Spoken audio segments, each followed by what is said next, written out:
నమస్తే ఫ్రెండ్స్, నేను మీ దివ్య. నేను నా ప్రీవియస్ వీడియోలో అగ్రికల్చర్ గురించి నేను సేకరించిన డేటా గురించి చెప్తాను. సో అలాగే మన నెక్స్ట్ జనరేషన్స్కి అగ్రికల్చర్ ఎంత ఇంపార్టెంట్ అయినట్టు కూడా ఈ వీడియో ద్వారా తెలుసుకుందాం. సో ఫ్రెండ్స్, ఈ వీడియోని అసలు స్కిప్ చేయకుండా చివరి వరకు చూడండి.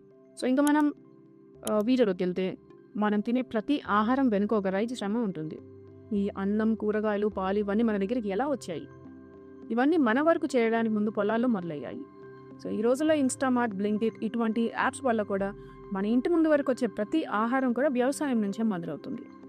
సో అసలు వ్యవసాయం అంటే కేవలం పంటలు పండించడం మాత్రమే కాదు.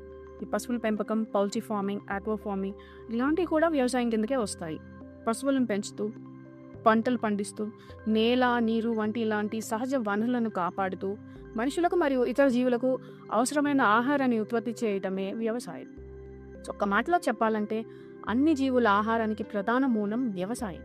అటువంటి వ్యవసాయం మనుషులకు కావాల్సిన అన్ని ప్రధాన అవసరాలను తీరుస్తుంది.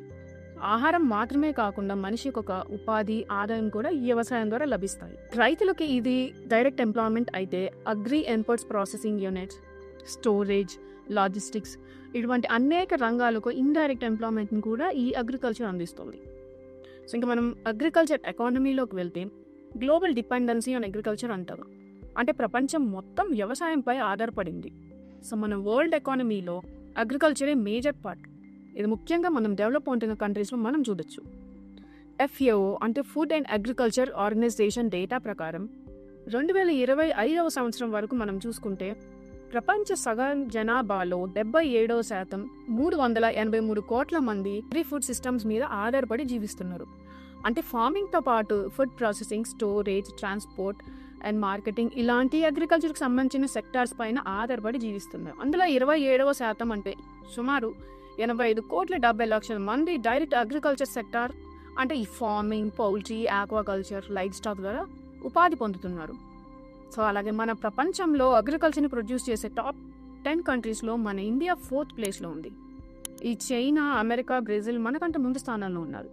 సో ఒక మాటలో చెప్పాలంటే, మన ఇండియాలో చూసుకుంటే మన ఇండియన్ పాపులేషన్లో 50% కంటే ఎక్కువ మంది ఈ వ్యవసాయంపై ఆధారపడి ఉన్నారు. 2025 సంవత్సరం ప్రకారం మన దేశవ్యాప్తంగా సుమారు 1,70,00,000 మంది రైతులు ఈనామ్ అంటే ఈ నేషనల్ అగ్రికల్చర్ మార్కెట్లో రిజిస్టర్ అయి ఉన్నారు. సో ఒక మాటలో చెప్పాలంటే, మన ఇండియన్ ఎకానమీకి అగ్రికల్చర్ బ్యాక్ బోన్. సో అయితే 2019 నుంచి 2025 వరకు చూసుకుంటే మన ఇండియన్ అగ్రికల్చర్ సెక్టార్లో ఒక తగ్గుదల కనిపిస్తుంది.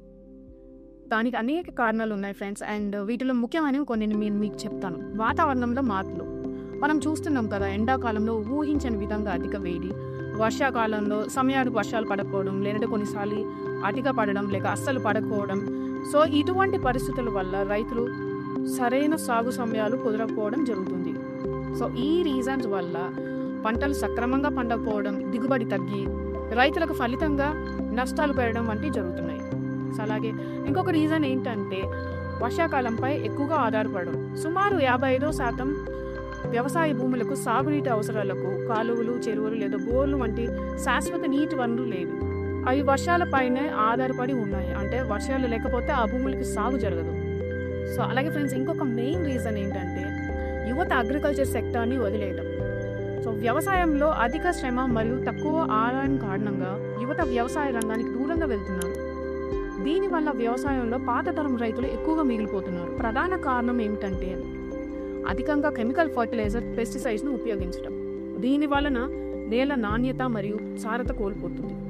ఫలితంగా ఒక రైతుకు తక్కువ దిగుబడి మరియు ఎక్కువ ఖర్చు చేయాల్సిన పరిస్థితి ఏర్పడుతుంది. సో ఒక మాటలో చెప్పాలంటే, అధిక ఖర్చులు, తక్కువ ఆదాయం, ఇలా వాతావరణ మార్పులు వీటన్నిటి వలన మన ఇండియన్ అగ్రికల్చర్ సెక్టర్ క్రమంగా తగ్గుముఖం పడుతుంది. అయితే వ్యవసాయంలో కూడా ఇప్పుడు టెక్నాలజీతో ముందుకు వెళ్తుంది. So AI, drones, precision farming, organic మరియు న్యాచురల్ ఫార్మింగ్ ఇటువంటి ఆధునిక విధానాల వల్ల వ్యవసాయం కొత్త దిశలో అభివృద్ధి చెందుతుంది. అయితే ఫ్రెండ్స్, టెక్నాలజీ ఉద్యోగాలను మార్చవచ్చు, మన పనిని తీసుకోవచ్చు, కానీ ఆహారాన్ని ఏది భర్తీ చేయలేదు. వ్యవసాయం అంటే కేవలం పంటలు కాదు, అది మనుషుల కోసం, జంతువుల కోసం, భూమి కోసం, భవిష్యత్తు కోసం కూడా. అటువంటి వ్యవసాయ భూములను మన కెమికల్ ఫర్టిలైజర్స్, ఈ పురుగుల మందులతో పండిస్తూ భూమిని నాశనం చేస్తున్నాము. భూమి నాశనం అయితే ఆరోగ్యం నాశనం, ఆర్థిక వ్యవస్థ నాశనం, మన జీవితం కూడా ప్రమాదం పడుతుంది. సో ఇది మనం కరోనా టైంలో ప్రత్యక్షంగా చూసాము. ప్రపంచవ్యాప్తంగా 30-40 సంవత్సరాల వయసున్న వాళ్ళు కొన్ని లక్షల్లో చనిపోయారు. కేవలం ఇది మనం ప్రతిరోజు కెమికల్ ఫర్టిలైజర్స్, పెస్టిసైడ్స్తో పండించిన ఆహారం తినడం వలన జరుగుతుంది. దీని ప్రభావం పెద్దలు, యువత పైనే కాకుండా చిన్నపిల్లల్లో కూడా కనపడుతుంది. సో వాళ్ళు వయసుకు మించిన అనారోగ్యాలతో బాధపడుతున్నారు. కాబట్టి మన భవిష్యత్తును నిర్ణయించేది మనం ఈరోజు చేసే వ్యవసాయ విధానం. సో మన నెక్స్ట్ జనరేషన్స్ ఆరోగ్యంగా ఉండాలి. మనిషి ఆయుష్ మన పూర్వీకులు, మన తాత ముత్తాతల్లాగా 80-90 సంవత్సరాలు మనకు తిరిగి రావాలని అనుకుంటే న్యాచురల్ ఫార్మింగ్ని ఎంకరేజ్ చేయండి. కెమికల్ ఫ్రీ ఫుడ్ని ఎంచుకోండి. సో ఫ్రెండ్స్, రైతులను గౌరవించండి. ఎందుకంటే మన భవిష్యత్తు రైతుల శ్రమలో, పొలాల్లోనే మొదలవుతుంది. మీకు కూడా వ్యవసాయం జీవన విధానం అనిపిస్తే ఈ వీడియోని లైక్ చేయండి, షేర్ చేయండి. ఇంకా ఇలాంటి వీడియోస్ కోసం సబ్స్క్రైబ్ చేయండి. చివరి వరకు ఈ వీడియోని చూసినందుకు ధన్యవాదాలు. నెక్స్ట్ వీడియోలో మళ్ళీ కలుద్దాం. Thank you friends.